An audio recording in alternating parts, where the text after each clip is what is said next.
l'Évangile du jour. Bonjour, ici Stéphanie. Le titre de mon partage aujourd'hui est « Pas facile, mais possible ». Après la lecture de notre Évangile du jour, tu comprendras pourquoi. Le passage que nous allons regarder ensemble se trouve dans l'Évangile de Matthieu au chapitre 5 et au verset 43 à 48. Voici les paroles de Jésus. « Vous avez appris qu'il a été dit, tu aimeras ton prochain et tu haïras ton ennemi. Mais moi, je vous dis, aimez vos ennemis. Bénissez ceux qui vous maudissent, faites du bien à ceux qui vous haïssent et priez pour ceux qui vous maltraitent et qui vous persécutent, afin que vous soyez fils de votre Père qui est dans les cieux. Car il fait lever son soleil sur les méchants et sur les bons. Il fait pleuvoir sur les justes et sur les injustes. Si vous aimez ceux qui vous aiment, quelle récompense méritez-vous? Les publicains aussi n'agissent-ils pas de même? Et si vous saluez seulement vos frères, que faites-vous d'extraordinaire? Les païens aussi n'agissent-ils pas de même? Soyez donc parfaits comme votre Père céleste est parfait. Je crois que vous saisissez ce que je voulais dire. Si on est honnête, il faut avouer que ce n'est pas facile d'aimer nos ennemis. Par définition, un ennemi, c'est quelqu'un qui nous veut du mal ou qui nous a fait du mal. Ce n'est pas naturel d'aimer les gens qui nous blessent. La façon de les aimer, je crois que c'est de les pardonner. C'est uniquement lorsque je pardonne mon ennemi que je peux lui faire du bien. Le pardon n'est pas facile, mais possible par la grâce de Dieu. Le pardon est présent partout dans la parole. Ce principe se retrouve au cœur de la plus célèbre prière, le Notre Père. Jésus lui-même dira aux disciples, « Voici donc comment vous devez prier. Pardonne-nous nos offenses comme nous pardonnons à ceux qui nous ont offensés. » De sa bouche, Jésus nous enseigne qu'il faut pardonner aux gens qui nous ont blessés si nous voulons que nos offenses nous soient également pardonnées. Cette instruction est hautement sérieuse et importante. L'Ancien Testament nous révèle aussi de nombreuses histoires d'hommes de Dieu qui ont été outragés et maltraités injustement et comment ils ont dû pardonner. À maintes reprises, le peuple d'Israël a murmuré contre Moïse qui, d'un homme impulsif, énergique et rapide d'explosion, est devenu un homme d'une grande patience et de pardon.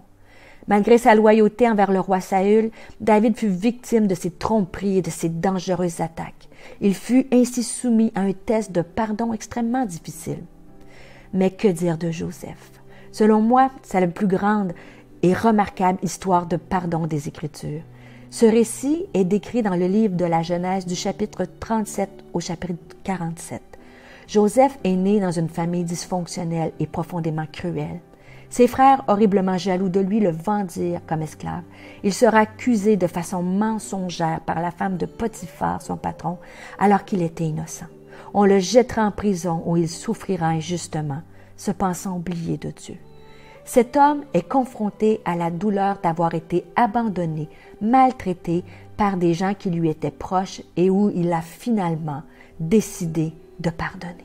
Au moment où la famine fait rage dans le pays de Canaan, les frères de Joseph vont en Égypte pour chercher du blé.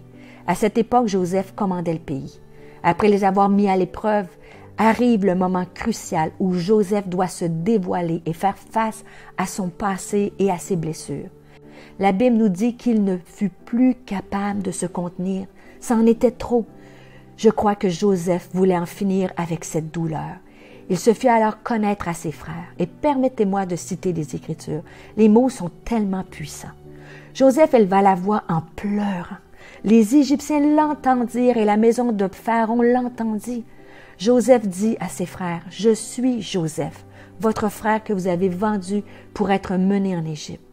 Maintenant, ne vous affligez pas et ne soyez pas fâchés de m'avoir vendu pour être conduit ici, car c'est pour vous sauver la vie que Dieu m'a envoyé devant vous. » N'est-ce pas stupéfiant comme déclaration? Joseph n'est absolument pas dans le déni. Il ne cache pas l'offense de ses frères. Il ne l'excuse pas non plus. Mais par la grâce de Dieu, il n'a pas laissé l'amertume contrôler son cœur. Au contraire, il a trouvé la force de relâcher les gens qui l'avaient trahi. Il ira même jusqu'à leur dire « Ne vous affligez pas et ne soyez pas fâchés de m'avoir vendu. Entre toi et moi, qui devrait être fâché? » Or, Joseph a été capable de s'élever au-delà de ses blessures. Il arriva à tirer parti de tout ce qu'il avait vécu et même à en faire ressortir des éléments positifs. Cher ami, n'est-ce pas cela le processus du pardon? Pardonner est un acte courageux qui nécessite l'intervention du divin. Ce que Dieu a fait dans la vie de Joseph, il peut le faire encore aujourd'hui dans ta propre vie. Seul Dieu peut mettre dans le cœur d'un être humain le désir, la force et la grâce de pardonner. Si tu te confies en lui et que tu lui demandes son aide et sa puissance, Dieu te donnera la force et le courage de pardonner. Je veux t'encourager à travers cette méditation à pardonner les petites comme les grosses offenses. L'outrage, qu'il soit petit ou grand, peut te rendre complètement captif. Peut-être dois-tu pardonner à un père, à une mère, ton mari, ton enfant, une amie, un ami ou à un lointain professeur qui t'aurait humilié dans ton enfance. Permets à Dieu de mettre en lumière qui ou ce qui t'a fait mal. Prie afin qu'il t'accorde la grâce et la force d'amorcer un processus de pardon pour que tu sois complètement libéré. Pardonner n'absoudra pas l'offenseur, mais libérera ton propre cœur de l'offense. N'oublie pas, pardonner, ce n'est pas facile, mais possible. Si cette méditation t'a encouragé, pense à la partager autour de toi. Pour nous retrouver chaque jour, abonne-toi et active la cloche.